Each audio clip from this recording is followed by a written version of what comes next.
Hello, I'm Nick, and this is Today in Philosophy of History for Saturday, 6 July 2024. It is the 138th anniversary of the birth of Marc Bloch, who was born on this date in Lyon in 1886. Bloch was shot by the Gestapo on 16 June 1944 because of his involvement in the French resistance.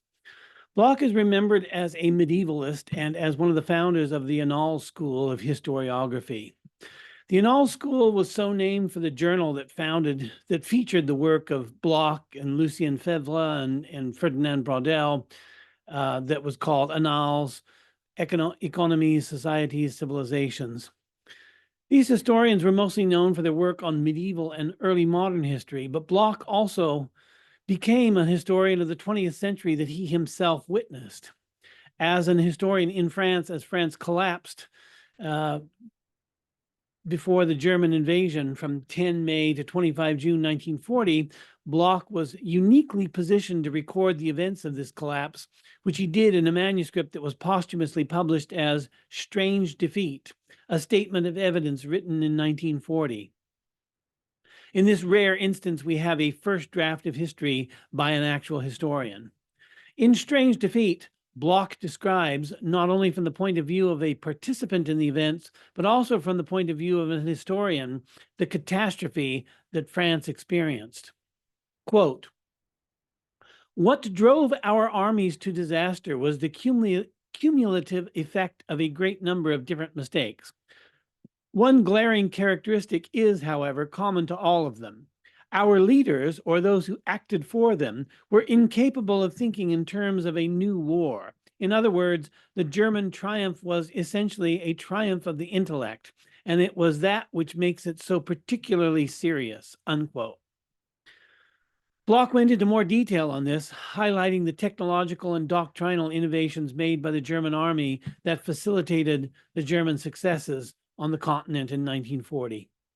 Quote, "Let me be more precise. One fact, but that one of radical importance, differentiates our contemporary civilization from any of those that preceded it. Since the beginning of the 20th century, the whole idea of distance has changed. This alteration in spatial values came about in little more than a single generation, but rapid though it was, it has become so much a part of our mental habit that we are inclined to forget how revolutionary its effects have been. What is happening today may serve to open our eyes. The privations resulting from war and defeat have had upon Europe the repercussions of a time machine in reverse. We have been plunged suddenly into a way of life which, only until quite recently, we thought had disappeared forever. I am writing these lines in a house in the country. A year ago, when I had the local tradesmen and all the petrol we needed, the country town on which the economic life of the district centers seemed close at hand. Now, when bicycles are the quickest means of transport available, the heavy loads have to be moved in donkey wagons. Every trip to the market becomes a major expedition. We have gone back 30 or 40 years. The ruling idea of the Germans in the conduct of this war was speed. We, on the other hand, did our thinking in terms of yesterday or the day before. Worse still, faced by the undisputed evidence of Germany's new tactics, we ignored or wholly failed to understand the quickened rhythm of the times. So true is this that it was as though the two opposed forces belonged, each of them, to an entirely different period of human history. We interpreted war in terms of assegai versus rifle, made familiar to us by long years of colonial expansion, but this time it was we who were cast in the role of the savage," unquote. Bloch, as a historian of the Annales school, was better prepared than most to appreciate the forces of technology and historical pacing that had made the catastrophe that he witnessed in 1940. But most wars are an admixture of innovation and timeless verity, so it wouldn't be out of place to expect that war would be largely unchanged from the previous war.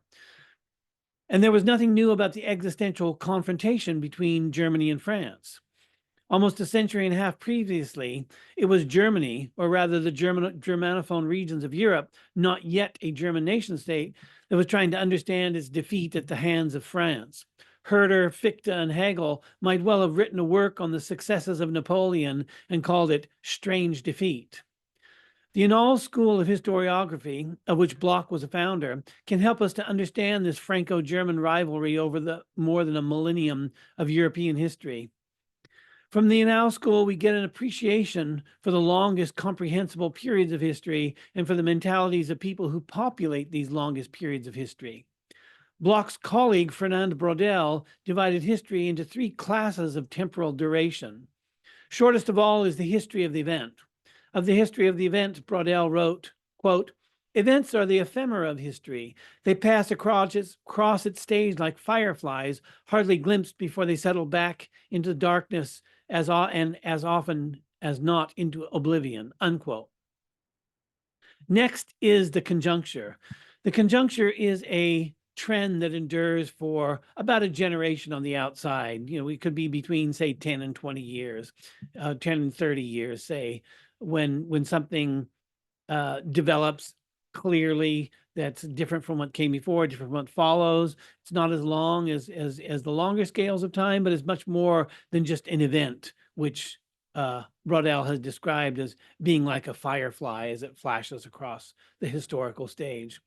The longest temporal duration Braudel called the longue durée, and this term is stuck and continues to be used even after the decline of the Annales school of history. Of the longue durée, Braudel wrote, quote, "It is in relation to these expanses of slow-moving history that the whole of history is to be rethought, as if on the basis of an infrastructure. All the stages, all the thousands of stages, all the thousands of explosions of historical time can be understood on the basis of these depths, this semi-stillness. Everything gravitates around it," unquote. Braudel also simply calls the longue durée structure, as though it were the real structure of history and nothing more needed to be said. Braudel wrote about the longue durée of European history in a couple of major works, The Mediterranean and the Mediterranean World in the Age of Philip II, and in his 3-volume work, Civilization and Capitalism. Bloch doesn't use this terminology, but he shared Braudel's interest in the longue durée, and he constructed his histories on similar principles. Bloch applied the Annales approach to historiography in his 2-volume work, Feudal Society. In one paragraph of the introduction to Feudal Society, Bloch sketches the origins of Western civilization in broad outlines. Quote, "Hemmed in by 3 blocks, Mohammedan, Byzantine, and Slav, and ceaselessly engaging in pushing forward its ever-changing frontiers, the Romano-Germanic world was itself by no means homogeneous. Differences arising from their different backgrounds had deeply marked the various societies of which it was composed and had lasting effects. Even where the points of departure were almost identical, the lines of development might subsequently diverge. Yet, however pronounced these differences may have been, how can we fail to recognize over and above them the predominant quality of a common civilization, that of the West? European civilization arose and flowered until in the end it covered the face of the earth among those who dwelt between the Tyrrhenian and the Adriatic, the Elbe and the Atlantic Ocean. It had no other homeland. The 8th century Spanish chronicler who, after the victory over Islam, styled the Europeans the Franks of Charles Martel, had already dimly perceived this. So, some 200 years later, when the Saxon monk Wittekund, who, when Otto the Great had driven back the Hungarians, enthusiastically hailed him as the liberator of Europe. In this sense of the word, and it is the richest in historical content, Europe was a creation of the early Middle Ages. It was already in being at the beginning of the feudal age proper," unquote. I find it interesting that in this passage, Bloch uses the term Romano-Germanic. The only other instance I know of this hyphenated term is in the Russian philosopher Nikolai Danilevsky, who in his book Russia and Europe refers to Europe as the Romano-Germanic world. Arguably, there is a relationship between the understanding of history in the terms of the cultural historical milieu that Danilevsky posits and what the Annales historians called the longue durée of history, because cultural historical milieu are what they are because they persist over the long delay. In any case, in Europe was the creation, if Europe was the creation of the early Middle Ages, then the study of feudal society, which Bloch took up in his book, Feudal Society, was at the same time the study of the origins of Europe.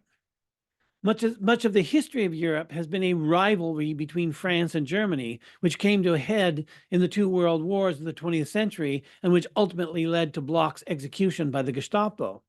The world wars of the 20th century were at their core wars between France and Germany.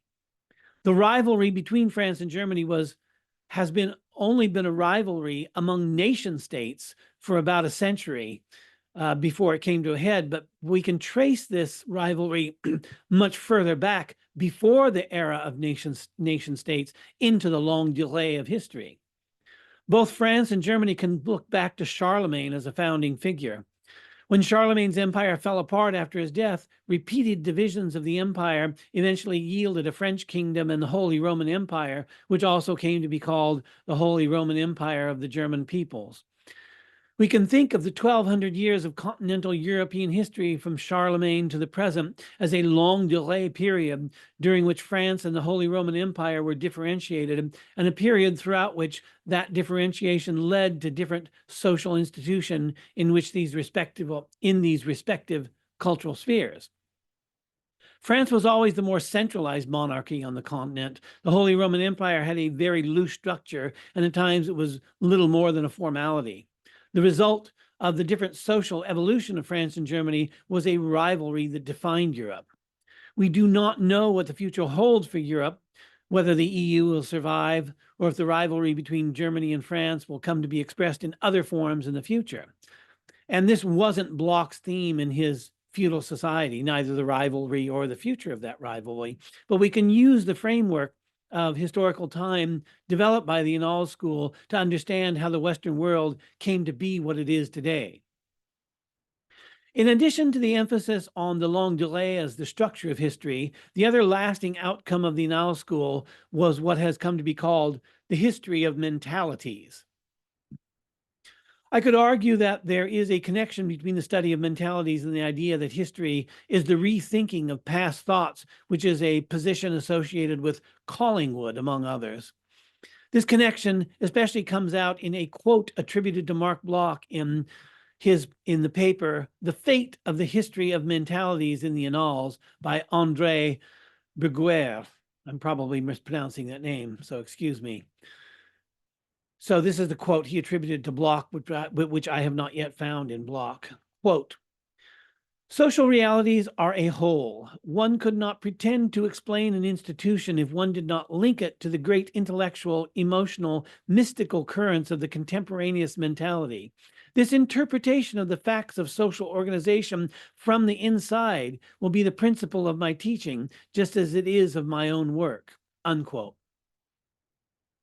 Collingwood used the spatial metaphor of the inside of history to express the idea of reenacting the thoughts of past historical actors. For Collingwood, human history has an inside, a subjective side, and natural history does not, and this is the differential between the two. I don't agree with this view, and I'm not going to pursue this at the moment. I only wanted to mention this potential connection with another school of thought in philosophy of history, because you rarely ever hear Collingwood mentioned in connection with the Annales school, but there is that potential connection which could be further developed in terms of the history of mentalities.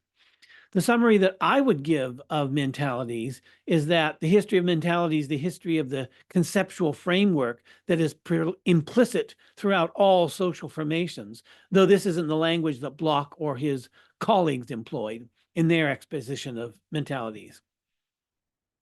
Given the interest of the Annales school in the long delay and in the slow pace of social time in contradistinction to the rapid pace of political time or personal time, the emphasis in the history of mentalities has always fallen upon collective mentalities. But a lot of the power of the idea of the history of mentalities, as I see it, can be seen in considering the interaction of the mentality of the age and the mentality of the individual. The mentality of the age is what one imbibes with one's mother's milk, or what Alfred North Whitehead called the climate of opinion. But the relationship between the creative individual and the mentality of his age is one of give and take. One borrows one's language, one's ideas, one's culture, and so on from the historical context into which one is born. But one can also generate one's own ideas and contribute these in turn to the historical context. And if the ideas have any traction, they will be passed on in their turn to others and become part of the climate opinion for the next and following generation. Probably the majority of individuals live entirely derivative lives when it comes to their mentality. Even if they are great generals or great kings or great entrepreneurs, they may contribute nothing whatsoever to the conceptual framework that they did not themselves get already from that conceptual framework, being successful not because of any conceptual innovation they made, but only because they were able to optimize something already present in their environment and successfully exploit it. And also, obviously, most unsuccessful people, and compared to, I mentioned great generals, great kings, and great entrepreneurs, most unsuccessful people also contribute nothing at all to the conceptual framework. Prior to the advent of recording technologies, the most important and decisive of which is written language, although spoken language itself, prior to the invention of written language, is also a recording technology. The collective conceptual framework was limited by the capacity of the individual human mind. Without the possibility of recording experience and knowledge, no conceptual framework could exceed the capacity of the individual mind. This framework might change over time with new ideas being introduced, but that the human mind has limits to its ability to memorize material. Once the capacity of the individual mind is reached, any new idea must mean the abandonment of an old idea. Prior to written records, collective human mentalities were not larger than the mentality of any one individual.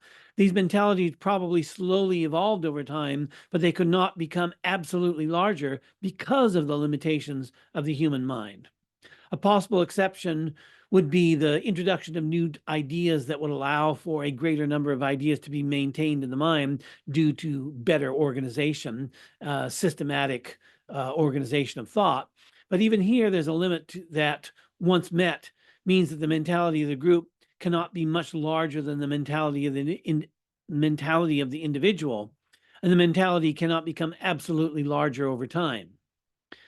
From what we know of early human thought and early human language, most early concepts were highly concrete. Abstraction comes later in the development of human thought, so that the possibility of abstract ideas of organization employed to increase the total content of the mentality prior to record-keeping technologies is somewhat unlikely, even though we can't say it's impossible. With the advent of written language, and in a weaker sense, with the advent of spoken language before that, it becomes possible for the individual to record significant quantities of their experience and their knowledge, and to pass this down to succeeding generations. As a written record grows, it grows beyond the capacity of any one individual to hold the entirety of the mentality of an age in their individual mind, so that the mentality on which the whole is only jointly maintained through the work of an entire society seeking to preserve the experience and knowledge that they have been able to record. With the advent of written knowledge, a gap opens up between the mentality of the individual and the mentality of the social whole. And the mentality of the social whole can become absolutely larger, and it can be maintained over time, and it can increase in size as with each successive generation. The mentalities of social groups with written language grow significantly beyond the limits of mentalities of people who did not develop written language. So a gap also opens up between literate peoples and non-literate peoples. In my episode on Hugh Trevor Roper, I discuss his attitude toward non-literate and therefore ahistorical societies. Finn Fugelstad, in his criticism of Hugh Trevor Roper, contrasted history as purposive development to what he called ebb and flow history. Presumably, what Fugelstad meant by ebb and flow history is the history of ahistorical societies in which one tribe annihilates another, takes over their land, and then they in turn are annihilated and another tribe takes over their land. Thus, there are always events that are occurring, but nothing that amounts to a directional development of history. What I call the absolute increase in size of a social mentality possible with written language is one possible form of directional development, and then, thus, by the definition of Trevor Roper, one possible form of history. And it is a directional development. It is peculiar to literate societies. Even when an absolutely larger conceptual framework develops in the wake of written language, the individual is still limited in their conceptual framework by the limits of their own mind. But because the conceptual framework is stored by recording technologies and only maintained socially as a collective, the individual can specialize in one area of experience and knowledge and push this much farther than what is ever possible in a non-literate society, in which the total conceptual framework had to include fundamental knowledge on how to stay alive, like what plants are edible, how to hunt game, how to sew clothing, and so on. With the specialization that is possible in settled societies with written languages, the specialist doesn't have to master any of these practical tasks, so they don't have to take up any of their personal conceptual framework or their personal mentality, as it were, with such matters, and they therefore have greater freedom for conceptual innovation.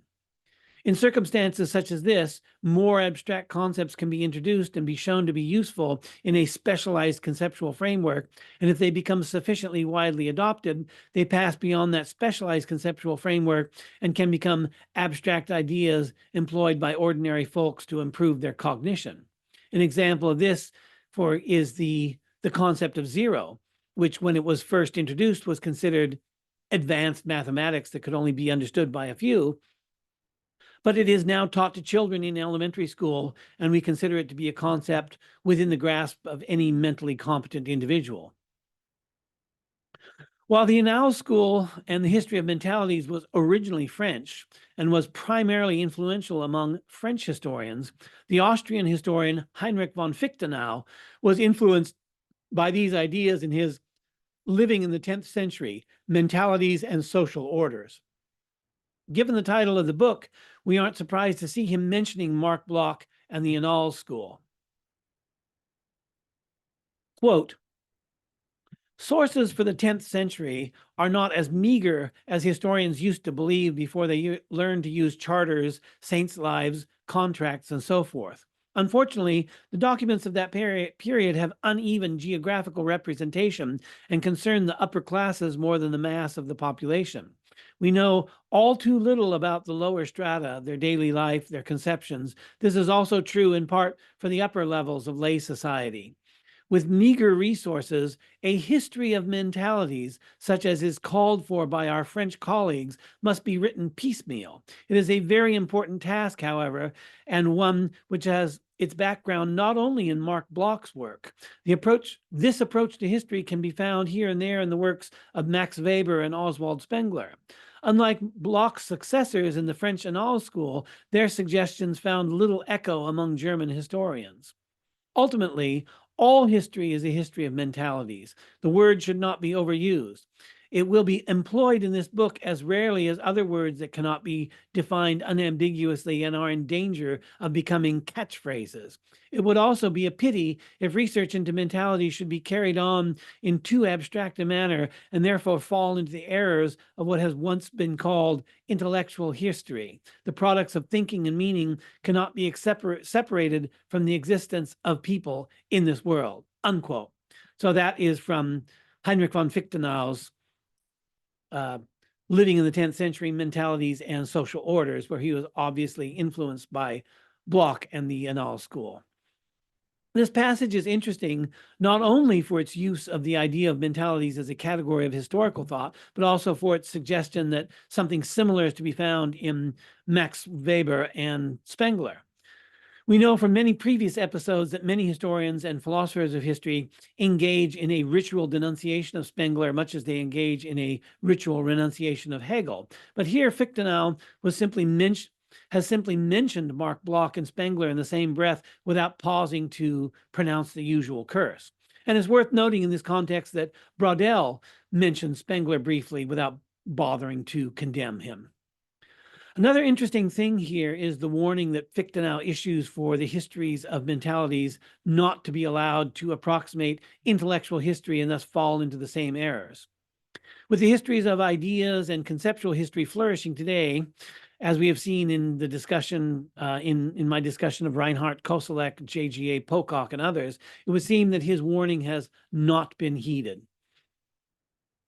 The Annales school has only begun its longue durée of development, and already it has changed significantly since Bloch contributed to its formation and founding. Whether or not we could return in 500 years and find the longue durée of the longue durée is an interesting question to which no one alive today will ever know the answer. So happy birthday, Marc Bloch, and thanks for listening.